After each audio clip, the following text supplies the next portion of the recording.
Hey guys, Rich, Mr. Thrive and Survive, 29th of October 2015. I want to ask the question, how many times does this have to be thrown into your face if you believe in the globe and you believe that our satellites circling the earth? How many times do things like this have to be thrown in your face before you wake up, turn on your brain, and start thinking once again, instead of consistently and constantly coming up with excuses to defend a spinning ball that is moving through space faster than a speeding bullet?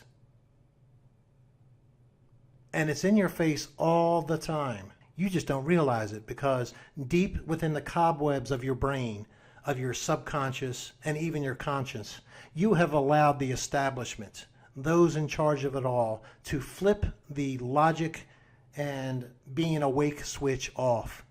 And it's been off so long that not only can you not find it, but you have created your own ways to get around finding it once again.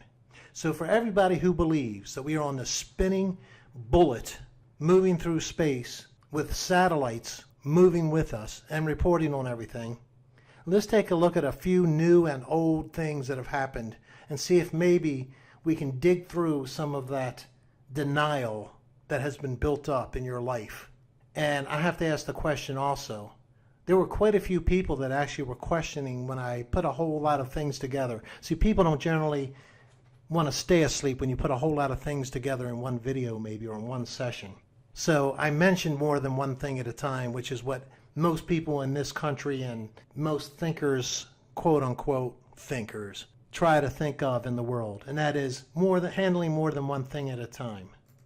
So I put together the fact that NASA has lied about many different things. Why would they have videos that have bubbles that come up when they're supposedly in the middle of deep space doing a spacewalk? Boop, there's the bubble going up. Not only is it in one video, but every space agency in the world who claims to have a space program, just about everyone that's been around for a while, you can find a bubble video where the bubble's going up. Jaronism channel. Just recently, Jaron showed in a loop for the International Space Station, no doubt about it, stars showing through the Earth. Why and how is that possible?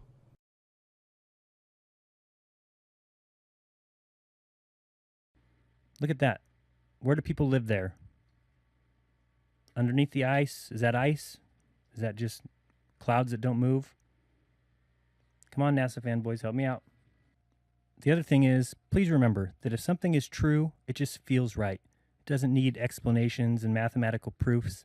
But if something is going to be faked, then they have to tell you that anyone who says different is an idiot. They have to tell you to laugh at anyone who questions the truth. What you are about to see is bizarre. Okay, now look carefully at the screen, and you will see the stars behind the Earth can be seen through the layer of Earth. And clearly, this is a hoax. It's a fraud. It's a joke. Again, look at this view. Explain to me, through orbital mechanics or mathematics, how the stars are seen through the Earth. Or are you going to tell me it's reflecting? Is that what it is? It's reflecting off the black water, the stars in the sky. Look at this here. Yep. You're seeing what you think you're seeing. That's them adjusting the layer. Oh, yeah, better adjust that. Oh, yeah, I'm going to play it again. So I want to make sure you see it.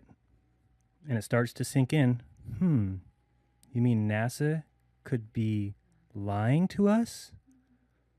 Here we are again. This is in slow motion. So you can clearly see them adjusting the layer. And I don't know about you, but the last time I saw a basketball game where they were adjusting the layer of players was never. It's possible because they're using computer-generated images and layers, and they messed up on one of the layers. He even showed where they started tilting it up to fix it. And yet all people say was, you're making a lot of claims. Where is the link to it? See, nobody can even do the homework for their own self anymore. And I talked about a funny thing happened on the way to the moon, which I didn't even know existed until I saw it and put it in that video. And then the big surprise to me was, how can this be out there People have seen it, and then they make comments like, I can't believe all of a sudden I'm seeing once again a funny thing happened on the way to the moon. And they defend NASA. If you've seen it before, and it's obviously a farce and a lie right in front of your face, and yet you defend it. I talk about how NASA to this day with Project Orion, they have their own quote unquote engineer come on and explain that before we can go to the moon or to Mars, we have to figure out how to get through the Van Allen belts, both going out and coming back. You're just making that up, Rich. They never said that. So you provide the link. And then you have Simon and Garfunkel come out talking about the sounds of silence, because that's what you get, silence in return. Nobody comes back, but they'll be on the next video still defending it. They just go around what you just said. That's their defense mechanism. I'll just pretend all that evidence doesn't exist. That's how I'll get around it. So you demanded to know where the links were to the outlandish claims that I was making. They were provided. And then one of the people involved in it said, I haven't had time to look at it yet. It's been 2 weeks. It's a whole 5 minutes of things you need to look at. 2 weeks. But these same people have had the time to come back and defend the spinning bullet several times in videos since then. It is an amazing thing. This is what psychologists should be looking at. How can someone presented with evidence that is undeniable, it is undeniable that they faked footage on the way to the moon. It is undeniable that they have footage of a supposed spacewalk when a bubble comes out of their spacesuit, makes a sound, and floats up. Not once, not twice, but at least a half a dozen times on 7 different video feeds from supposed space agencies all around the world. And then you have this, which you see on the screen. It's in your face. It's in your face, and the people have their switch turned so much into the off position that they don't get it. Let me read you the caption underneath this map in case you can't see it. A map of the major submarine cables connecting the United States and the rest of North America, the Caribbean, South America, Europe, Africa, the Middle East, and Pacific. Much of global commerce is dependent on this network. And when you get in and read the articles, see, here's the problem. You've all seen it on the news unless you've been totally asleep. The mainstream reports it. Russia. See, because this goes along with the propaganda. We got to have a war soon against somebody. We got to make the straw man to knock him down. Is it Russia? Is it China? Is it Iran? Is it North Korea? Is it ISIS? We even gave up on bombing ISIS. Oh, I wonder why. Maybe because we created them. Wake up, people. But Russia now, we're all worried. The U.S. military and U.S. officials are worried because Russia is now maneuvering closely. We've noticed this. We've noticed it now. It's going on. They've been maneuvering close to these undersea cables that carry, are you ready for this? Depends on what article you're reading, between 90 and 95% of all global communications. 90 to 95% of all global communications are carried by these cables. Do you know what the other 5 to 10% is done? It's done by landlines. That makes up 100%. Why do we have satellites supposedly up there that are communication satellites?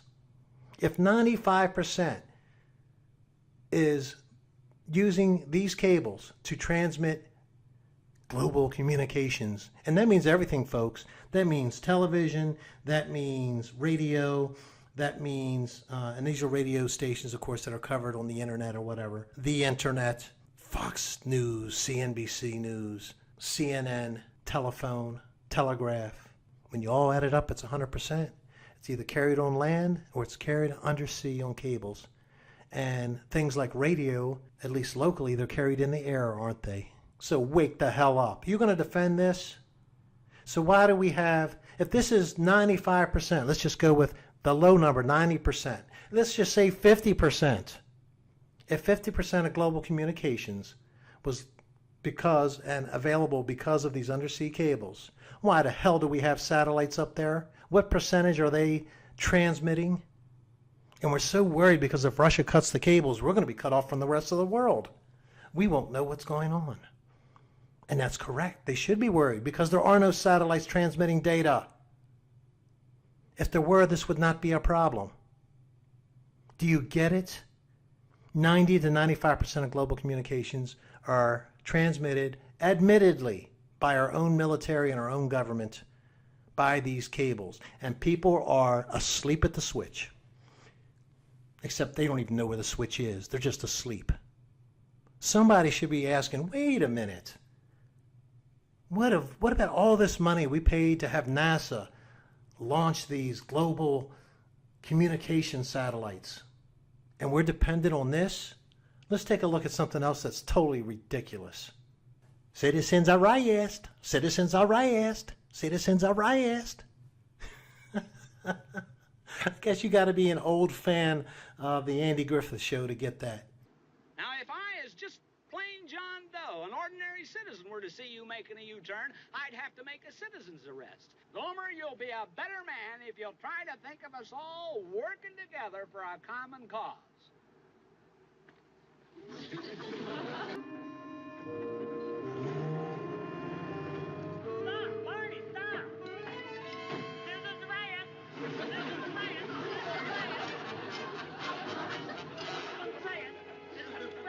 Citizens arrest! What are you yelling about? Like you said, you broke the law by making an illegal U-turn, and I hereby, as a citizen of the town of Mayberry in the United States of America, arrest you. Hooray! Now, just a minute, what are you talking about? All nutsy here come running after me screaming, citizens arrest! Citizens arrest! That was an episode where Gomer Pyle was calling out Barney Fife for a citizen's arrest for making an illegal U-turn.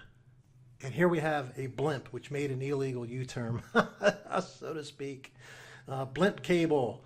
All right, here's the story. Aberdeen Proving Grounds, Aberdeen, Maryland. I know quite a lot about that. I used to live just a few miles north of there and south of there. They have this cable attached to a balloon, to a blimp. I've been talking about balloons too much. What's the difference?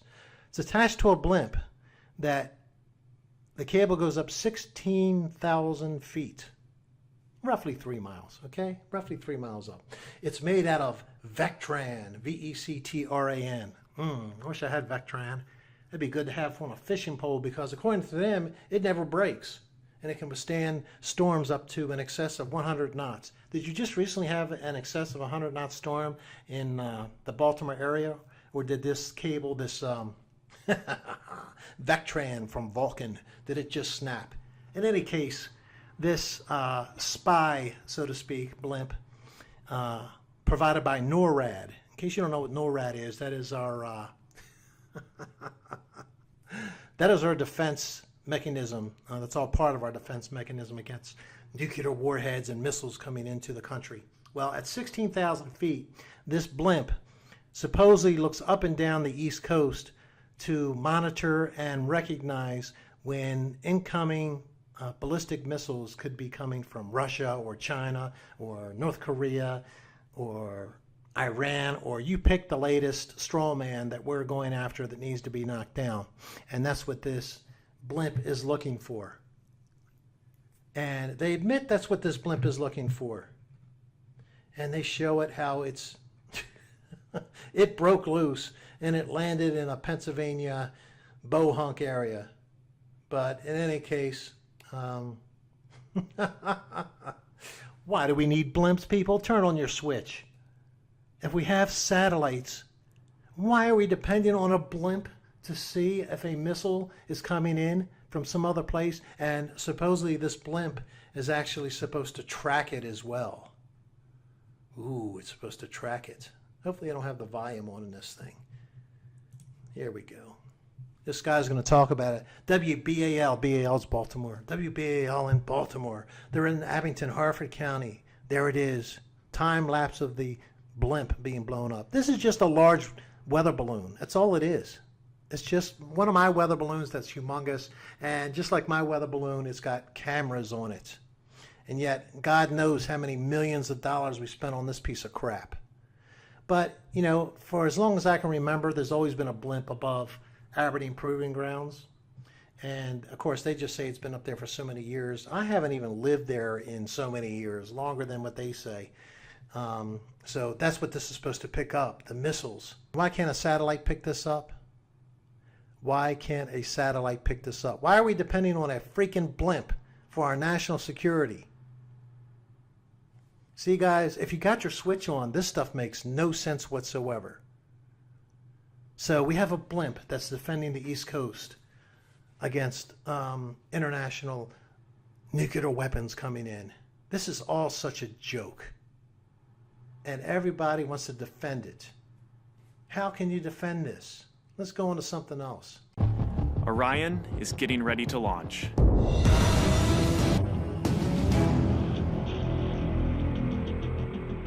My name is Kelly Smith, and I work on navigation and guidance for Orion. Orion is NASA's next generation spacecraft, to an asteroid or even onto Mars. For these missions, Orion has to be one tough spacecraft, withstanding high speeds, searing temperatures, and extreme radiation. As the spacecraft and the upper stage begin their first lap around Earth, Mission Control in Houston is monitoring the progress of the flight. Orion's over 100 miles up and going about 17,000 miles per hour. Just as it passes over the Indian Ocean, we lose communication.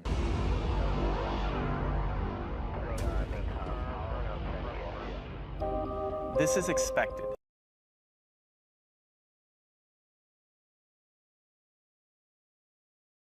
The communications link we have through satellites to Orion is momentarily lost.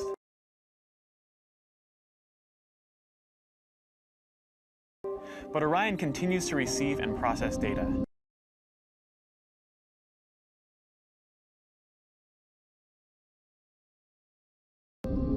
Its computers can handle 480 million instructions per second.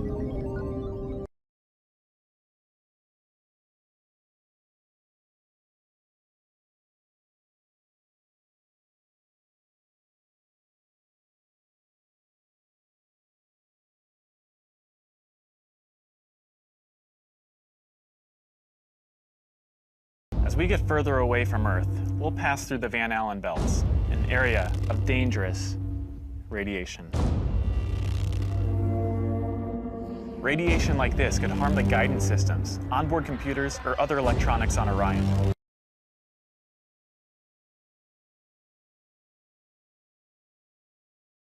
Naturally, we have to pass through this danger zone twice, once up and once back. But Orion has protection. Shielding will be put to the test as the vehicle cuts through the waves of radiation. Sensors aboard will record radiation levels for scientists to study.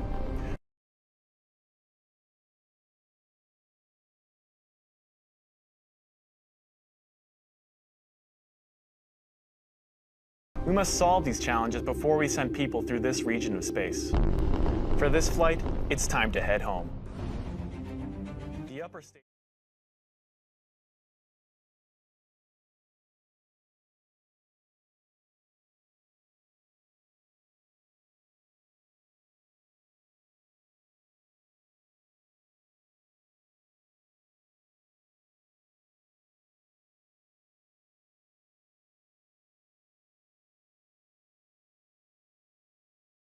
Now, these reconnaissance aircraft came within 1 nautical mile at a height of 500 feet. So they were close and they were coming in low, scooping up information, I'm sure. Now you might say, Rich, what does this have to do with anything as far as satellites and the Earth spin and things like that? Guys, we get this all the time in the news, all the time, where aircraft will come up on another enemy type of situation like we have here. The Russian aircraft comes up on the USS Ronald Reagan, and they get within 1 mile, and they are on a reconnaissance mission. What they do is they come in, and trust me, I know this from when I was in the Navy. They come in and gather all the information they can. They take pictures of the deck, and different things like that to see what kind of mode they're in. There's different ways you can configure the flight deck, and different configurations mean different things. My point here is this. These aircraft carriers, they have these reconnaissance aircraft which will fly over, let's say they happen to be in the South China Sea or something like that, and they want to know what North Korea is up to. They will take these, what we used to call Hummers. They were called that because of the noise they made. They actually used propeller type of engines, so they made a humming sound when the blade turned. So, but they would go very high, and they would take all kind of fantastic photographs from an enormous altitude where they couldn't be shot down. And the whole point of what I'm talking about is this. Why do we need these aircraft if we have satellites that can do the same job? And it has nothing to do with being under cloud cover or anything like that, because these Hummers and other aircraft like that, they fly so high that the only thing that isn't going to be bothering them might be the high cirrus clouds. And even that, in some cases, probably isn't an issue. So look for all these different things. I could have picked up literally 5 other newsworthy articles that I've seen recently and shown you and pointed it out to you that this makes absolutely no sense if we are on a spinning ball and needing satellites or using satellites. Start to think about these things as you look around. When you see them set up cell towers, ask yourself why. Why do you need cell towers? This absolutely makes no sense whatsoever. Cell towers? And supposedly each one has their own satellites up there. AT&T has paid for their satellites. Verizon has paid for their satellites. And just about, I guess, Sprint and everybody else, they've all paid to have their satellites put up in orbit. And they've got them so they can do all kind of triangulation and GPS, supposedly, and provide cell service around the world. And yet, if you drive in the desert, for example, or even sometimes right around the corner at your local grocery store, you might lose the signal. Why is that? Because there's no cell tower there, Rich. Why do you need a cell tower? The idea is all you have to do is pull it in from a satellite. There should be no area on the earth that needs cell towers. Not unless you're using land-based communications. Like I said, I have my theories and hypotheses about how this is done, about how I believe they will take signals from Earth bases, shoot them up, and bring them back down bounce them off the ionosphere. And this is why, and I would have never known this if I hadn't done balloon launches.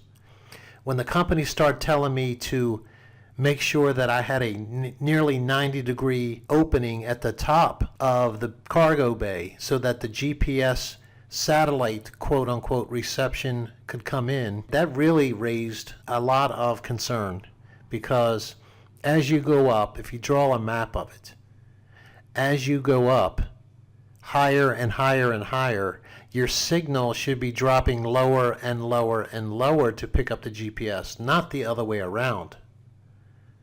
But if you're bouncing it off the ionosphere in order for the GPS to work from ground-based stations, it makes total sense that the higher you get, the more towards 90 degrees you have to look to get it. And I'll leave this video at this. So the question remains, when are you going to wake up and stop defending these liars? And I am telling you, the day is coming soon. This is why they're kicking us off YouTube and kicking us off everywhere. It's getting out of the bag. And I want to show you one more thing here. And this is the left-right paradigm, conservative versus Democrat, right versus left, black versus white, female versus male, straight versus gay, Bruce Jenner versus whatever else there is. What is the opposite of Bruce Jenner? Anyway, this making us fight one another constantly. They're even doing it with the flat earth things, and people are willing participants because they're not willing to wake up and see the truth right in front of their eyes. But it's deeper than that. They want it. Look at this video. Everybody's seen this that's looked at this movement. Here you have this dichotomy right in front of your face. You know as well as I do that NASA is only using GoPros. That's it. That's all they use. When they launch things, it's 100 feet off the ground, and you can already see the curve of the Earth. So, of course, you still see the curve of the Earth when it gets up to however high it is, and it's not any different, I don't think. I think they look the same all the way up. But why in this record jump that they know so many people on the Earth will be looking for, why do they have two cameras? One that shows a true view, which is a flat surface, and what does the other one show?